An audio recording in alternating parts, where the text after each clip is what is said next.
Ancient Egypt. Long before the rise of Greece or Rome, along the fertile banks of the Nile River, emerged one of the world's most iconic civilizations. Ancient Egypt, known for its majestic pyramids, colossal temples, and mysterious mummies. Egypt was a kingdom shaped by both divine kingship and the rhythms of the Nile. The pharaoh was seen as a god on earth, the bridge between the divine and mortal realms, ruling not just through power, but through religious authority. Its history stretches across thousands of years, from the Old Kingdom, famous for the pyramids of Giza, to the Middle Kingdom's cultural flourishing, and the New Kingdom's age of empire, which saw legendary rulers like Hatshepsut, Akhenaten, and Ramses the Great. Religion was central, with gods like Ra, Isis, and Osiris guiding daily life and the afterlife. Hieroglyphs carved into temple walls told stories of conquest, worship, and the eternal journey of the soul. Egypt's legacy continues to inspire even today. Ghana Empire. The Ghana Empire, not to be confused with the modern nation of Ghana, was a powerful West African kingdom that thrived between the 6th and 13th centuries. Located in what is now southeastern Mauritania and western Mali, Ghana controlled the trans-Saharan trade routes, becoming immensely wealthy through its control of gold and salt. The empire's capital, Kambi-Soleh, was a bustling city split between the king's residence and a Muslim-influenced commercial district. While the rulers of Ghana practiced traditional African religions, they welcomed Muslim traders and scholars, encouraging cultural and economic exchange.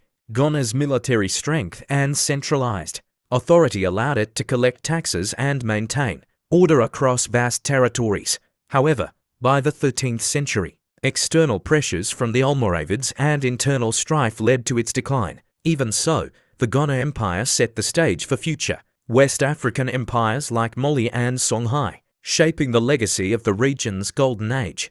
Mali Empire. The Mali Empire, rising in the 13th century, became one of West Africa's richest and most powerful kingdoms. Founded by Sundiata Keita after defeating the Soso at the Battle of Kirina, Mali grew by uniting various Mandinka clans, positioned near the Niger River and key trade routes. Mali thrived on gold and salt trade.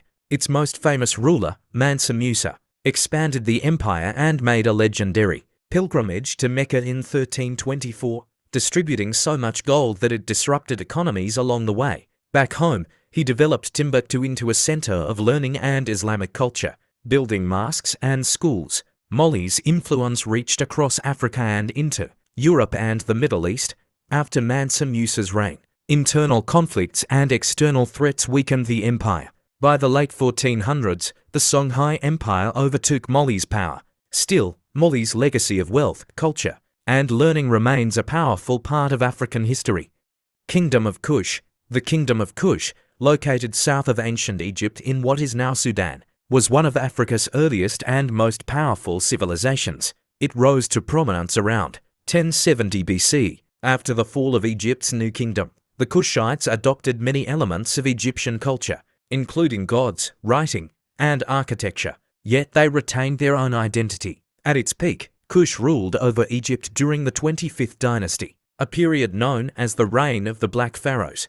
Their capital cities, like Nopota and Latamuru, were centers of wealth, iron production, and grand pyramids. Meroe, in particular, became known for its iron smelting and advanced urban design. The Kushite queens, known as Kandakes, often ruled with great influence and power, though later weakened by invasions and changing trade routes. The Kingdom of Kush left a lasting legacy in both Nubian and African history, as a symbol of resilience, innovation, and royal grandeur. Zulu Kingdom. The Zulu Kingdom, founded in the early 19th century in what is now South Africa, rose to prominence under the leadership of Shaka Zulu Shaka, a brilliant military strategist, transformed a small clan into a powerful kingdom by revolutionizing warfare and uniting various Nguni-speaking tribes. He introduced new tactics, disciplined regiments, and the short stabbing spear known as the Iklwa.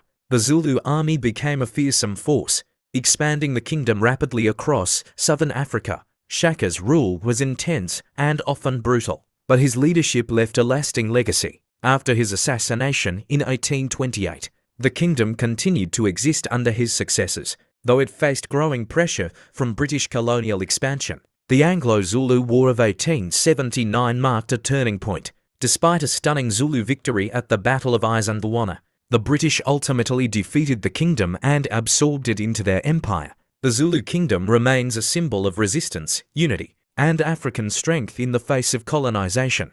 Benin Kingdom. The Benin Kingdom, located in present-day southern Nigeria, was one of the most advanced and organized kingdoms in pre-colonial Africa. It rose to prominence around the 11th century, with the Oba as its powerful ruler. The city of Benin was famous for its wide streets, massive walls, and advanced urban planning. The kingdom excelled in art, especially its bronze and ivory sculptures, which displayed remarkable craftsmanship.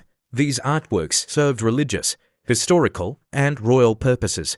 Benin had a well-structured political system, supported by councils and palace societies. The kingdom traded with Europeans from the 15th century, exchanging goods for firearms and luxury items. However, in 1897, British forces invaded and looted Benin City, taking thousands of its artifacts.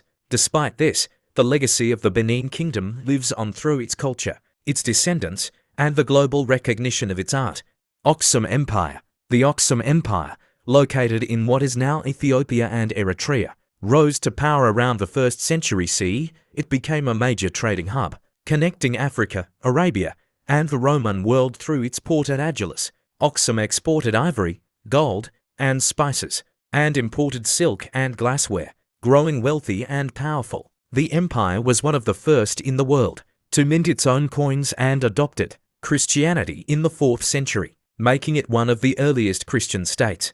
Axum's kings built towering stone obelisks, some of which still stand today as symbols of its glory. Over time, the empire declined due to climate change, over-farming, and shifting trade routes. By the 10th century, Axum had faded from power, but its legacy remains strong in Ethiopian culture and Orthodox Christianity.